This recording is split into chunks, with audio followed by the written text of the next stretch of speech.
Welcome back to MonRecap, The Possession of Hannah Grace, 2018. Today I will show you a horror mystery film from 2018, titled The Possession of Hannah Grace. Spoilers ahead. Watch out and take care. Inside an abandoned church, a girl is restrained on a bed. There are 3 men with her there. 2 are priests, 1 is her father. The older priest is performing an exorcism on the girl, Hannah. He comes closer to see if she's still breathing, and she awakens, the demon controlling her body. The other priest sprays her with holy water, as the older one continues with the exorcism. The girl convulses, and her father comes closer begging her to fight. The demon pretends it's the girl for a moment, changing its eyes to her eye color, but laughs as it tricks the father. It takes control of the older priest as well and flings him across the room, killing him. Then, it starts suffocating the younger priest. Seeing what's happening, the father takes a pillow and kills the girl, which releases the other priest from the hold of the demon. The girl's fingers move. 3 months later, Megan walks into a hospital for a job interview and is immediately joined by Lisa. They can be seen drinking coffee, as Lisa tells Megan that she will be there to help. Next, Megan is walking to the facility with Dr. Lewis, who's explaining her new job to her. He asks her about her issues at her previous job as a cop, but she says she's much better now, saying she can handle the job. They enter an elevator and the doctor says that after a while people get creeped out by the job, their imaginations running wild. She doesn't think that will happen to her. As they're going deeper inside the basement area, he tells her that the night shift can only get in and out of the facility by swiping their security card. He keeps showing her around the facility and takes her to the intake bay, telling her that while on duty, she can never leave the premises. After the intake bay, she is to take the bodies to the receiving room, where she is to take pictures of them as well as scan their fingerprints. They finally enter the facility's freezers, and he welcomes her to the team. The next night, Megan walks into the dark hospital and talks to security in the reception area. One of the guards introduces himself as Dave and welcomes her to the night shift. Megan goes down to the resting home. Later, she's seen working on the computer. When the lights go out, she turns them back on, when a body arrives at the intake bay. Her and an ambulance worker transfer the body to the receiving area, as they talk. Next, she's capturing images of the body, then scanning its fingerprints. She puts the body in the freezer,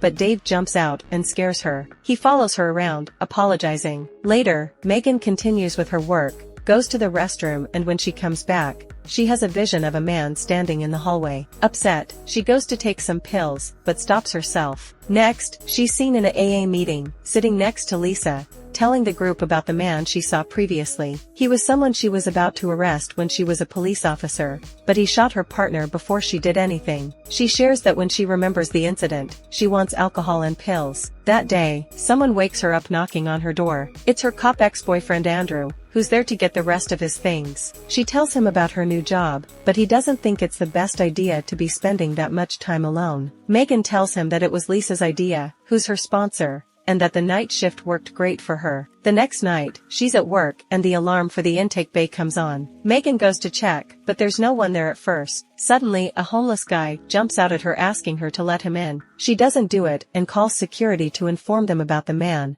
when an actual body is ready at the intake bay. The ambulance driver, Randy, asks her to come out and help him with the body, because he can't move it alone. She reluctantly steps out, knowing that's against regulations. As they're moving the body, the homeless man walks inside the facility and takes the elevator, but Megan doesn't see him. Randy is much chattier than the previous driver and starts telling her about the body, as they're transferring it. The body was found in an alley and the perpetrator escaped, with no clue of who he is. The body is Hannah. Randy keeps talking about it, saying whoever killed her also tried to burn her body. Megan escorts him out. The lights on the other end of the hallway come on, as she walks inside to process the body. The first image she tries to capture fails. She tries again with no result. Megan moves the camera and tries to take another photo when she hurts herself. She decides to move on to the fingerprints. She takes them and starts scanning them in, when the computer fails, too. Not sure of what to do, Megan places Hannah's body in the freezer, but as she's pushing it inside,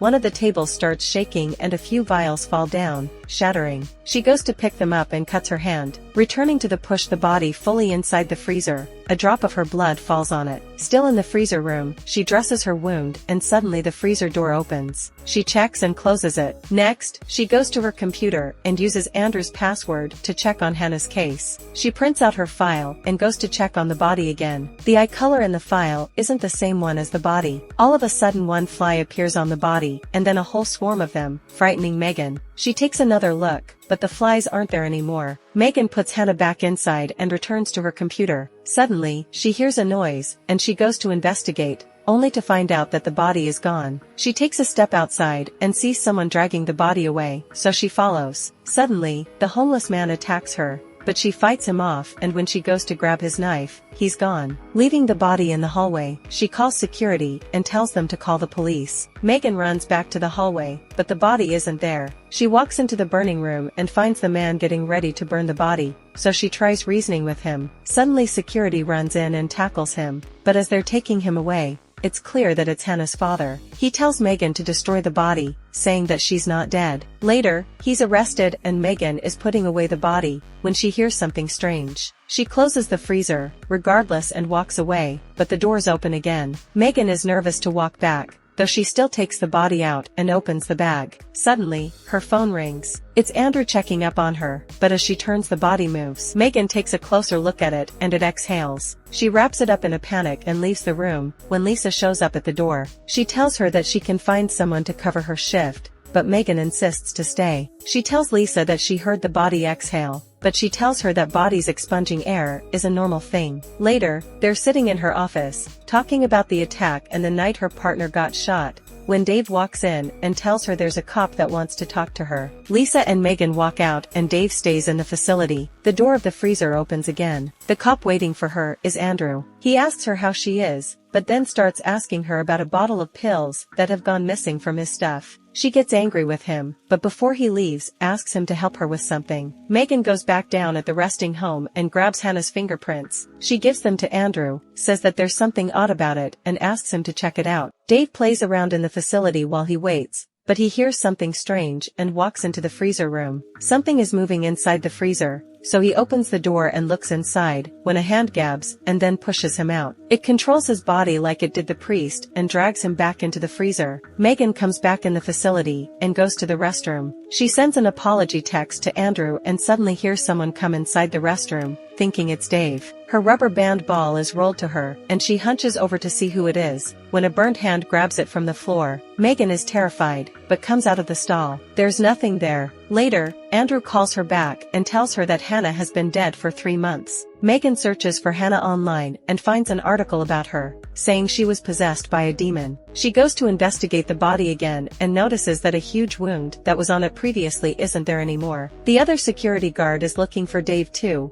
When she walks to the reception desk, she asks for the security footage. Back at her office, she's going through the footage and finds a glitch that looks like the body is in the hallway. Frightened by that, she wants to take some pills again, but doesn't do it and instead goes to find Lisa and get her opinion about the footage. They're both in the facility, looking at the footage, but Lisa doesn't see the same thing Megan does. However, she does see the pills on a counter, while Megan is telling her about what the man was saying about the body in the burning room. Lisa confronts her about the drugs, and doesn't quite believe her when she says she didn't take any. Her sponsor thinks that the visions she's been having are caused by stress. Lisa leaves the facility, and goes to light a cigarette in a stairwell. She hears some noise upstairs, and thinking it's Dave, runs up toward them. As she reaches a corner and sees Dave in the shadows, the body jumps out of the darkness and starts chasing after her. Lisa goes to the roof, but it follows her there and slowly kills her. Back inside the facility, there's another intake. It's Randy again, but this time Megan won't come out to help him. She tells him about what has happened and takes him inside to ask him about the wound on the body. He says that he saw it too, as well as her arm, that was burned when it arrived. Megan tells him that it looks like the body is healing herself. Megan is left alone again and calls Andrew to tell him that she kept his pills, because she was feeling anxious. She wanted to be honest with him. Before she hangs up, the body is seen crawling behind her, but she doesn't see it. It is in the elevator, fixing itself. Randy is driving out of the hospital parking, when he suddenly hits something. He goes out to check what it was, but his phone rings, and as he answers, he hears a strange noise behind him. He investigates what it was and looks through the back of the ambulance. The body is crawling behind him. He turns around and it's there. He runs, but it pins him between 2 ambulances and is coming to get him too. It crawls up to him and kills him. Simultaneously, Megan is checking the footage from a few moments before and sees the same glitch in the elevator first, then the body crawling inside. She runs out thinking Randy's in danger. Even though she's not supposed to, she goes into the parking lot and finds him dead. Andrew calls her, telling her that the man from the burning room escaped. Suddenly, he appears behind her and grabs her, taking her hostage. He tells her to get the body out of the freezer. When he opens the bag, the body has changed again. He says that she heals herself by killing people. The man asks why it hasn't killed her too. Megan says that she believes him, so he starts telling her about Hannah, that the demon inside of her doesn't want to leave and that the blue eye is its mark. He explains that he killed her during the last exorcism to save the lives of others, but when they went to bury the body it wasn't there anymore. It killed 4 people in the funeral home. They go to the burning room, as he tells Megan that the only way to destroy the demon is to burn the body. As she looks at the fire, the demon incapacitates Hannah's father and goes after her next, but the man attacks it and saves Megan, only to end up burnt himself. She runs, and the body crawls after her. Meanwhile, Andrew arrives at the hospital and finds her phone as well as Randy's body. Megan keeps running away from the walking body, but it just keeps catching up to her. It crawls up to her. As Andrew enters the facility, he looks for Megan inside, but the body just drags her inside the freezer, where she sees the rest of the bodies. Andrew runs into the other security guard, who tells him that everything is down in the hospital. They hear the noise Megan makes in the freezer room and go toward it, finding Megan on the floor. The guard sees the body and runs away, but it eventually catches up to him and kills him. The body heals its last wound and goes after Andrew, when Megan suddenly finds the courage to start shooting at it. She keeps shooting and finally incapacitates the demon, long enough to get her ex out of the facility. She tells him to get help and goes back to pick up the body and take it to the burning room. It wakes up again and struggles with her as it gets burned, but Megan eventually manages to burn it. The police finds her sitting on the floor, playing with the rubber band ball. In the final image of the film, Megan is looking at herself in the mirror. One of her eyes is covered by her hair. A fly appears out of nowhere and she squishes it on the mirror. Make sure to subscribe and turn on notifications so you can watch more videos like this. Thanks for watching.